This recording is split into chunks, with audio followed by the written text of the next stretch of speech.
Sorry po. 16, paulit-ulit kaming ginamit ng mga nasa pwesto sa sistemang ito. Wala kami magawa dahil kung hindi kami makikisama, gagawa nila ng problema ang project na na-award sa amin sa pamamagitan ng mutual termination o pagkakaroon ng right-of-way problem na parehong nagdudulot ng hindi matuloy ang implementasyon ng mga proyekto. Matapos naming manalo sa mga bidding, may mga opisyal mula sa DPWs ang lumalapit sa amin para humingi at kumuha ng bahagi niya sa halaga ng proyekto. Ang hinihingi nilang porsyento ay hindi bababa sa 10% at umaabot pa sa 25% na naging kondisyon upang hindi maipit ang implementasyon ng kontrata. Ito ay binibigay namin sa kanila ng cash. Ang bawat transaksyon ay may karampatang voucher at ledger na nagsasaad ng mga araw at kung kailan nila ito natanggap. Ilan sa kanila ay sina Terence Calatrava, former Undersecretary of Office of the Presidential Assistant of the Visayas of the Philippines, Kong Roman Romulo of Pasig City, Kong Jojo Ang of Uswag Ilonggo Party List, Congressman Patrick Michael Vargas of Quezon City, Kong Juan Carlos Arjo Aitaide of Quezon City, Nicanor Nicky Briones of Aga Party List, Congressman Marcelino Marcy Teodoro of Marikina, Congressman Florida Robes of San Jose del Monte, Bulacan, Congressman Leandro Jesus Madroño of Romblon, Congressman Benjamin Benji Agarao Jr., Congressman Florencio Gabriel Bem Noel of Anwaray Party List, Kong Leo de Ode Tariela of Occidental Mindoro, Congressman Reynan Arrogancia of Quezon Province, Kong Marvin Rillo of Quezon City, Kong Teodoro Haresco of Aklan, Kong Antonieta Yudela of Zamboanga, Sibugay, Kong Dean Asisio of Caloocan, Kong Marivic Pilar of Quezon City. 21. Mayroon ding mga kinatawa ng ilang politiko na nakikipagtakbo sa amin upang manghingi ng porsyento kapalit ng mga porsyento ng mga proyekto. Ang mga porsyentong ito ay 25% ay ipinipilit sa amin bilang karaniwang kalakaran na wala akong kakainang tanggihan. Ilan sa kanila ay sina Regional Director Eduardo Virgilio of DPW's Region 5, Director Ramon Ariola III of Unified Management UPMO, District Engineer Henry Alcantara, DPW's Bulacan First, Undersecretary Robert Bernardo, District Engineer Aristotle Ramos of DPW's Metro First, Pasig City, District Engineer Manny Bulusan of DPW's North Manila Deo, District Engineer Edgardo C. Pingol of DPW's Bulacan Subdeo, District Engineer Michael Rosaria of DPW's Quezon Second Deo.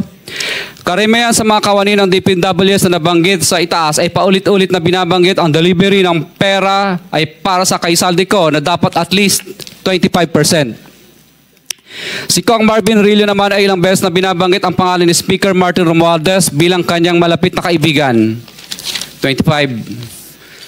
Sa tuwing umiinom kami sa Wine Story, sa BGC at sa Shangri-La Mall, sinasabi pa ni Kong Rillo na lahat ng kanyang request para sa pondo ay galing pa mismo sa unprogrammed funds at insertion na inaaprubahan ni Speaker. Ang tao ni Marvin Rillo na si Bogs Magalong ang pumupunta sa amin para kunin ang pera sa aming opisina o sa Wine Story. Si Kong Jojo Ang naman, lagi ring binabanggit sa lahat ng project sa kanya ay papondo ni Speaker at ni Saldico. Mataas ang hinihingi sa project, dagdag pa niya, hindi naman lahat ng pera ay para sa kanya, kundi para kay Speaker at kay Saldico. Sa lungsod ng Pasig naman, lumapit sa akin ang DPW's project engineer na si Angelita Garucha para kolektahin ang parte ni Kong Roman Romulo sa flood control projects noong 2022. Number 28. Pagdating ng 2025, si District Engineer Aristotle Ramos ang sumunod na nagpakilala na bagman ni Kong Roman Romulo kung saan 30% ang kanyang hiningi ay para kay Kong Roman Romulo. Sinabihan ko kay D.E. Ramos na masyado namang mataas, ngunit sinabi niya na walang magagawa dito dahil pondo ito galing sa unprogrammed funds at insertion galing sa taas. Sa ilang pagkakataon, ang mga politiko na personal na inabutan ng halaga ayon sa hinihingi nilang porsyento mula sa proyekto. Ang pagbabayad na ito ay hindi naman kagustuhan kundi isang hakbang na ginawa namin dahil sa matinding panggigipit.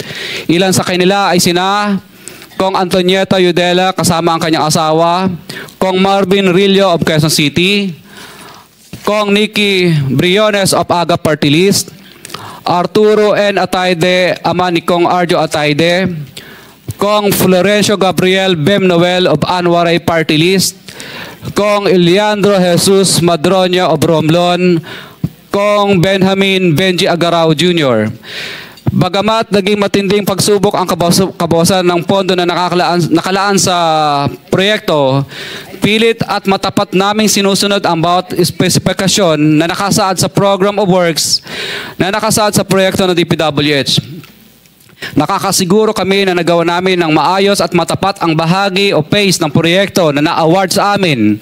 Sa katunayan, hindi kami mababayaran ng DPWH kung hindi ito dumaan at pumasa sa maraming material testing na naaayon sa design ng DPWH.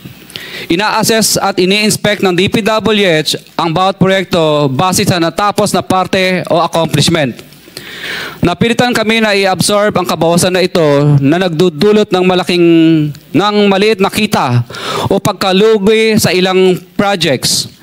Para makabawi, ginadamihan na lang namin ang partisipasyon sa mga projects.